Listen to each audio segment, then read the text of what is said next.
ATM बदलकर रुपए निकालने वाले गैंग का जिला पुलिस ने किया भंडाफोड़।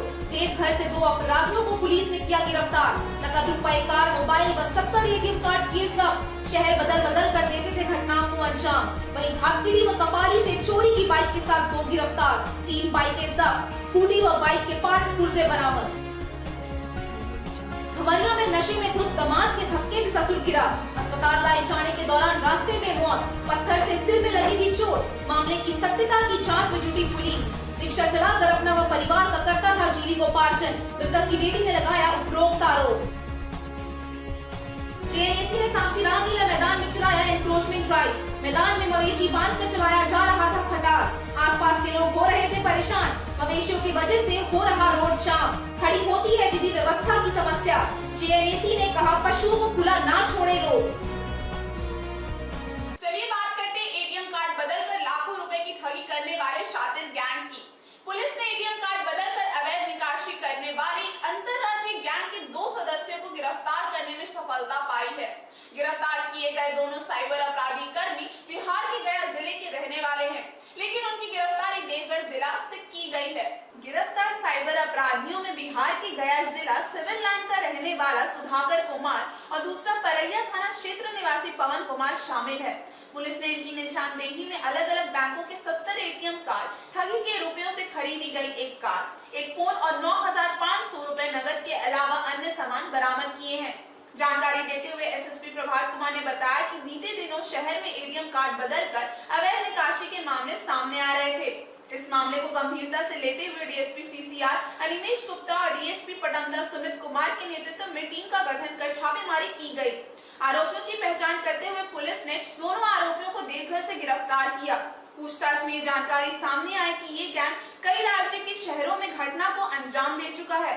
गैंग के सदस्य रुपए का इस्तेमाल अय्याशी के लिए करते थे। पुलिस इनके बैंक खातों और साथियों की तलाश में छापेमारी कर रही है। दिनांक 27 जुलाई 2022 को जमशेदपुर जिला के 3 थाना क्षेत्र में एटीएम से धोखाधड़ी करके पैसा निकालने की सूचना प्राप्त हुई थी, जिसमें तीनों थाना क्षेत्र में अलग अलग आवेदन के आधार पर एफआईआर किया गया था।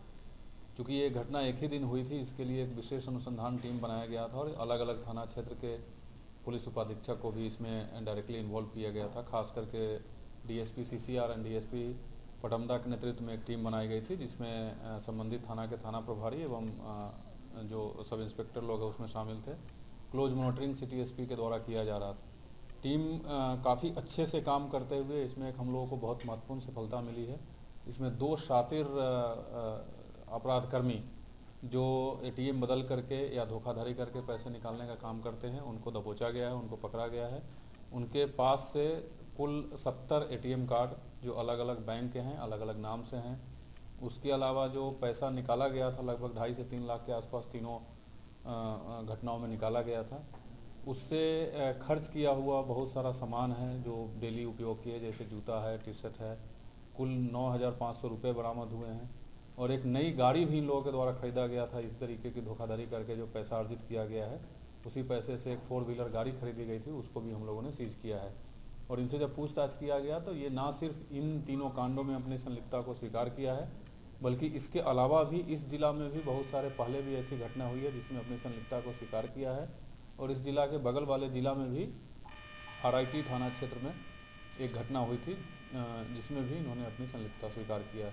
तो ये एक अच्छी सफलता है, जिससे ना सिर्फ हम जो कुछ घटनाएं घटित हुई थी उसमें उद्भेदन करने में सफल हुए हैं, बट इससे हम लोग उम्मीद कर रहे हैं कि आगे इस प्रकार के घटना में काफ़ी कंट्रोल होगा। तो 3 थाना का घटना हुआ था वो आज़ाद नगर, जुगसलाई एवं बिष्टुपुर। जी क्रिमिनल हिस्ट्री है, जैसा मैंने पहले ही बताया कि पहले भी इस जिला में भी इनके द्वारा घटना कारित किया गया है और बगल के जिला में भी घटना कारित। इसी तरीके के ये काम करके पैसा की उगाही करते हैं। डेफिनेटली जो इनका मोडस ऑपरेंडी ये रहता है कि एटीएम में जा करके अगर कोई भोले भाला आदमी है जिसका एटीएम से पैसा नहीं निकल रहा है तो उनको हेल्प करने के एक तरीका ये है कि उनको हेल्प करने का बहाना दे करके एटीएम बदल करके स्वैप, और उसके बाद ये अकाउंट से भी ट्रांजैक्शन करते हैं, जिसको अलग अलग लोगों के एटीएम के अकाउंट अलग अलग लोगों के अकाउंट में पैसा डालना और उनके एटीएम से पैसा नहीं, ऐसा कुछ नहीं है। ये लोग शातिर अपराध कर्मी हैं, यही इनका बैकग्राउंड है और कुछ नहीं। बात करते हैं एसएसपी प्रभात कुमार द्वारा किए गए बाइक चोर गैंग के खुलासे की।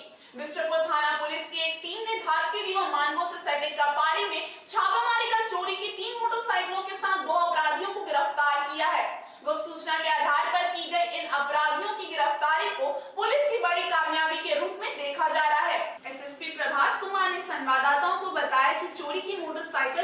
धाटकीडी से अरबाज खान उर्फ बाजू 28 वर्ष और कपाली के ताजनगर से महबूब आलम 38 वर्ष को गिरफ्तार किया गया है। अरबाज की निशानदेही पर धाटकीडी में उसके घर से चोरी की एक मोटरसाइकिल और स्कूटी तथा मोटरसाइकिल के पार्ट पुर्जे भी बरामद किए गए हैं। महबूब आलम के घर की तलाशी के दौरान चोरी की एक ग्लैमर मोटरसाइकिल एवं एक पैशन प्लस मोटरसाइकिल के अलावा 2 मोटरसाइकिलें के जाली दस्तावेज भी बरामद किए गए हैं। इस संबंध में अलग अलग 3 लोगों से पूछताछ की जा रही है। सैदपुर पुलिस के द्वारा एक और सफलता हासिल की गई है। जैसा आपको मैंने पहले भी बताया था कि जिला में योगदान के पश्चात जो विभिन्न शीर्ष में काफ़ी घटनाएं घट रही थी उसकी समीक्षा की गई, तो उसमें जो 2-3 शीर्ष में घटनाएं काफ़ी ज़्यादा संख्या में देखने को मिली, जिसमें बाइक चोरी की घटना एक थी। बाइक चोरी के लिए अलग अलग थाना क्षेत्र में अलग अलग मंडल में एक विशेष टीम बनाया गया था और सभी टीम लगातार इस पर काम कर रही थी। उसी कड़ी में बिष्टुपुर में 8 तारीख को एक बाइक की चोरी की सूचना मिली थी। उसके आलोक में इमीडिएटली थाना प्रभारी के द्वारा हमने एक टीम बनाया था उनके नेतृत्व में, और डीएसपी सीसीआर के नेतृत्व में भी एक अलग से टीम बनाई गई थी जो पहले से इस पे काम कर रही थी। इन दोनों टीमों के द्वारा काफ़ी मेहनत करते हुए एक सफलता अर्जित की गई है, जिसमें आज कुल 6 लोगों को पकड़ा गया है और 4 बाइक और 2 बाइक के कटे हुए पुर्जे को बरामद किया गया है। ये सभी लोग इसमें शातिर किस्म के आदमी हैं। जैसा मैंने पहले बताया कि ये 3 लेयर में काम करते हैं। एक लेयर बाइक उठाने का काम करता है, दूसरा लेयर मिडिल में जो बिक्री करने का काम करता है और थर्ड लेयर रिसीव करके उसको इस्तेमाल करता है या फिर फर्दर बेचता है। तो इसमें जो बाइक चोरी की घटना हुई थी बिष्टुपुर में, वो बाइक भी मिल गया है। इसके अलावा 3 और बाइक, हमें 2 बाइक और एक स्कूटी और 2 बाइक के कटे हुए पार्ट्स मिले हैं। इसमें हम लोग कुल 6 लोगों की गिरफ्तारी किए हैं और ये एक बहुत बड़ी सफलता है। जो हम लोगों को बाइक का काफ़ी संख्या में बरामदगी हुई थी उसमें निरंतर, उसके बाद भी सिरगोड़ा थाना क्षेत्र से कुल 6 बाइक जब्त हुए थे। आज यहाँ से 4 बाइक और 2 बाइक से कटे हुए पार्ट्स मिले हैं। लगातार इसमें हम लोग काम कर रहे हैं। हर एक डीएसपी साहब लोग अपने अपने क्षेत्र में इस पर लगे हुए हैं और ये प्रक्रिया निरंतर हम लोग जारी रखेंगे जब तक पूरे जिला में जो भी बाइक चोरी से संबंधित हीरो है सबको हम लोग पकड़ नहीं लेते हैं और अधिक से अधिक संख्या में चोरी किया हुआ बाइक बरामद नहीं कर लेते हैं। आइए बात करते हैं नशे में धुत दामाद के धक्के से गिरकर मरे ससुर की। नशे में धुत दामाद से उलझना ससुर को उस समय महंगा पड़ गया जब ससुर दामाद के धक्के से नीचे गिर गया। उसके सिर में पत्थर से चोट लगी और इलाज के बाद भी उसे बचाया नहीं जा सका। मामला गमरिया थाना पहुंचा है। पुलिस मामले की सत्यता की जांच कर रही है। सरायकेला जिले के गमरिया स्टेशन रोड में बिरसा चौक के पास रहने वाले मृतक की बेटी ने बताया कि उसके पिता छोटू लोहार का नशे में धुत अपने दामाद से सोमवार की रात वाद विवाद होने लगा। दोनों के बीच विवाद इस कदर बढ़ा कि देखते ही देखते दोनों के बीच धक्का मुक्की होने लगी। इस दौरान दामाद के धक्के से छोटू लोहार जमीन पर गिर गया और उसका सिर पास ही पड़े पत्थर से टकरा गया। गंभीर रूप से घायल छोटू लोहार को इलाज के लिए तत्काल गमरिया सामुदायिक स्वास्थ्य केंद्र ले जाया गया है, जहां से उसे बेहतर इलाज के लिए सरायकेला सदर अस्पताल रेफर किया गया। सरायकेला अस्पताल पहुंचने से पहले ही उसने दम तोड़ दिया। 45 वर्ष छोटू लोहार रिक्शा चलाकर अपना और अपने परिवार का जीवन यापन करता था। मेरे को रोज सताता था, मुझसे बात करना कम कर दिया था क्योंकि मेरे को मेरा बेटी लेके जीना था। जब माँ बाप ने सहारा दिया तो माँ बाप को देख के रहना चाहते थे, तो मेरे को कॉल किया था कि आओ हम तेरे साथ रहेंगे। हम बोले नहीं रहेंगे, तो फिर बोल रहे कि नहीं हम यहाँ आदितपुर में यहाँ है, 3 को बाइक घुसा दिए, वो लन फट बोलने लगा तो मोबाइल का टावर उड़ा दिए थे। उनको बात करने का मन नहीं किया उससे। पुलिस को भी हम सुन रहे कि मेरा पापा नहीं है, मेरा पापा कोई किसी का बिगाड़ता नहीं है, ना बातचीत करता उतना अच्छा। भला पापा जाते हैं उधर काम के लिए, मेरा घर भी नहीं घुसते, बुलाते तब आते, मेरे पापा नहीं आते। पता नहीं किसने मेरे पापा को मार दिया बिना कसूर का, हमको कुछ नहीं पता है। पर हम अपना हस्बैंड को नहीं छोड़ेंगे जहाँ पर भी। अगर उसको दुश्मनी नहीं माना तो मेरे से नहीं माने तो मेरे को मारते, तो मेरे पापा को मारने का क्या जरूरत है उसको? क्या बिगड़ा था मेरे पापा? हम उसके खानदान को कुछ करने गए थे, नहीं करने गए थे। तब भी वो मेरे पापा के पीछे हाथ धो के पड़ गया। फोन पे फोन किया, बार बार फोन कर रहे हैं, हम मना कर रहे कि मेरे को फोन मत करो, हमको शांति भाव से रहने दो। तो बोल रहे कि नहीं, हमको थाना में खोज रहा है, पुलिस खोज रहा है, पैर में चोट लग गया, ये लग गया, आओ मेरे को देखो। अब क्या पता, मेरे को झूठ मूठ का बुला रहा था मेरे को मारने के लिए। हमको क्या पता था कि मेरा मौत मेरा पापा के ऊपर आ जाएगा। मेरे से सब कुछ छीन चुका है, लोहा काटू सिंदूर वगैरह सब। हम इसलिए उसके लिए सुहागन कभी नहीं सचते। अपना मतलब से मैं बेटी लेके जीते तभी उसको नहीं पसाया मेरा ये चीज। जो मेरा पापा को बिना कसूर का मार दिया, बिना मतलब का। हमको कुछ नहीं पता ही है क्या हुआ है, कौन है। उसके साथ सिर्फ एक ही काकू आता है जो टीड़ू नाम का है। बात करते हैं साक्षी रामलीला मैदान को जेएनएससी द्वारा अतिक्रमण मुक्त कराए जाने की। साक्षी रामलीला मैदान का खटाल बनाकर स्थानीय लोगों ने अतिक्रमण कर लिया था, जिससे मैदान का वजूद ही खतरे में लग रहा था। शिकायत के बाद जेएनएससी ने इसे गंभीरता से लिया और कार्रवाई कर उसे आज अतिक्रमण मुक्त कराया गया। जेएनएससी द्वारा मंगलवार को साक्षी के रामलीला मैदान से अतिक्रमण हटवाया गया। दरअसल रामलीला मैदान में भारी संख्या में मवेशियों को बांधकर वहां खटाल चलाया जा रहा था, जिसे जमशेदपुर नोटिफाइड एरिया कमेटी द्वारा सोमवार को अतिक्रमण मुक्त कराया गया। साथ ही सभी को हिदायत दी गई थी कि मैदान में अपने मवेशियों को ना बांधे और इधर उधर खुला भी ना छोड़े, क्योंकि मवेशी सड़कों पर झुंड बनाकर खड़े रहते हैं, जिससे वाहनों की आवाजाही में काफी परेशानी होती है, ट्रैफिक जाम होता है और विधि व्यवस्था की समस्या खड़ी होती है। वहीं आज रामलीला मैदान में अवैध होर्डिंग लगाने वालों से जुर्माना भी वसूला गया। जेएनएससी की ओर से सबसे पहले ये मेरे संज्ञान में आया था कि यहाँ पे कुछ लोग हैं जो यहाँ पे अतिक्रमण किए हुए हैं, यहाँ अवैध खटाल खोले हुए हैं और अवैध खटाल होने के कारण यहाँ काफ़ी बदबू हो रही है और बीमारी फैलने की भी संभावना है। और यहाँ की जो गाय हैं इस खटाल की रोड पे भी आ जा रहे हैं, जिनके कारण बाधित हो रहा है। तो ये बात संज्ञान में आई थी, इस कारण मैं यहाँ पे आया और दोनों जो खटाल कर्मी हैं जो खटाल यहाँ पे लगाए हुए दोनों को निर्देश दिया गया है तुरंत इसे हटाएं और हटाने के बाद जो स्पेस खाली होगा तो उसके विषय में हम लोग विचार करेंगे कि अगर यहाँ पे पार्किंग करें या यहाँ पे अच्छा पार्किंग यहाँ पे कुछ इसको हटाने के क्रम में मैंने ये पाया कि कुछ होर्डिंग यहाँ लगा हुआ है। पूछताछ करने के क्रम में ये बात प्रकाश में आई कि इन्होंने बिना परमिशन के यहाँ होर्डिंग लगा रखा है और सरकार का जो एडवर्टीजमेंट रेगुलेशन है उसके आदेश के विपरीत उनको कंसर्न अथॉरिटी से परमिशन लेना चाहिए था। तो मैंने आज फाइन किया है और इनको नोटिस मिल जाएगा और इनको ये आदेश किया है कि कल तक ये स्वयं हटा ले। अगर कल के बाद नहीं हटाते हैं तो मेरे द्वारा हटाया जाएगा, जो भी खर्च हटाने के क्रम में आएगा इनसे सुना जाएगा। आइए बात करते हैं भाजपा महानगर कार्यालय में श्रद्धेय अटल बिहारी वाजपेयी की पुण्यतिथि पर उन्हें श्रद्धांजलि दिए जाने की। भारतीय जनता पार्टी के संस्थापक भारत रत्न श्रद्धेय अटल बिहारी वाजपेयी की पुण्यतिथि के मौके पर उन्हें जिला भाजपा द्वारा श्रद्धांजलि दी गई। इस मौके पर महानगर अध्यक्ष गुंजन यादव समेत पार्टी के कई अन्य पदाधिकारी मौजूद थे। देश के पूर्व प्रधानमंत्री भारत रत्न पंडित अटल बिहारी वाजपेयी की आज पुण्यतिथि के मौके पर भारतीय जनता पार्टी के साक्षी स्थित महानगर कार्यालय में एक श्रद्धांजलि सभा को आयोजित किया गया। महानगर अध्यक्ष गुंजन यादव समेत पार्टी के कई पदाधिकारियों ने अटल बिहारी वाजपेयी की तस्वीर पर श्रद्धा सुमन अर्पित उन्हें भावभीनी श्रद्धांजलि दी। इस मौके पर भाजपा के महानगर अध्यक्ष गुंजन यादव ने अपने वक्तव्य में कहा कि भारतीय जनता पार्टी के संस्थापक, देश के प्रेरणा स्रोत, देश के पूर्व प्रधान श्रद्धेय अटल बिहारी एक महान संत, कवि व राजनीतिज्ञ थे। वे संघ के भाजपा कार्यकर्ताओं के पथ प्रदर्शक और मार्गदर्शक बने रहेंगे। आज भारतीय जनता पार्टी के पितृपुरुष, हमारे प्रेरणा स्रोत, असंख्य कार्यकर्ताओं के प्रेरणा स्रोत पंडित अटल बिहारी वाजपेयी जी की आज पुण्यतिथि है।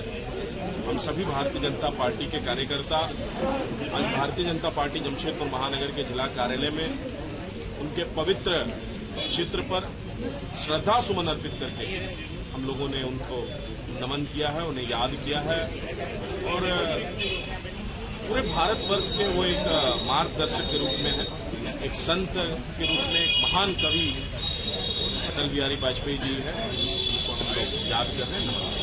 बात करते हैं फिरोज भाई द्वारा धातखेड़ी मार्केट में फैशन स्टिचिंग शॉप की ओपनिंग किए जाने की।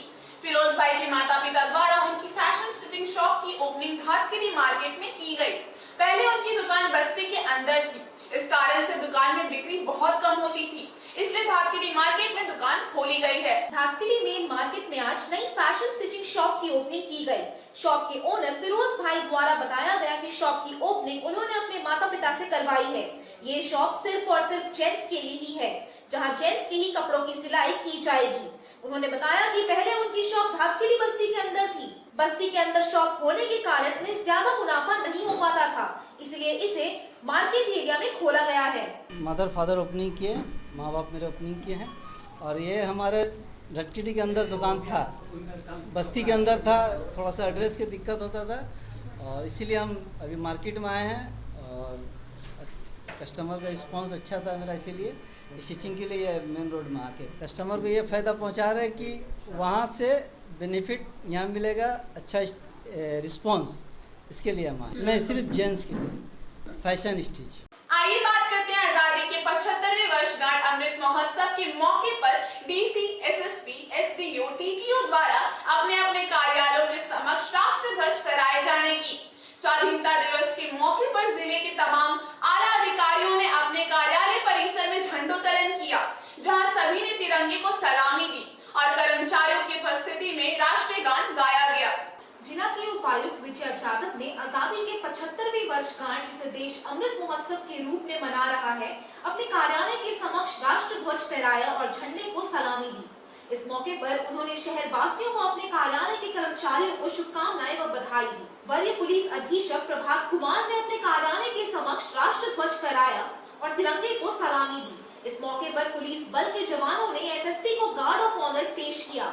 एसएसपी ने शहर वासियों के आजादी के अमृत महोत्सव पर बधाई व शुभकामनाएं दी। वहीं घालबूम अनुमंडल के अनुमंडलाधिकारी संदीप कुमार मीना ने अपने कार्यालय के समक्ष स्वाधीनता दिवस के मौके पर झंडोत्तोलन किया और राष्ट्र ध्वज को सलामी दी।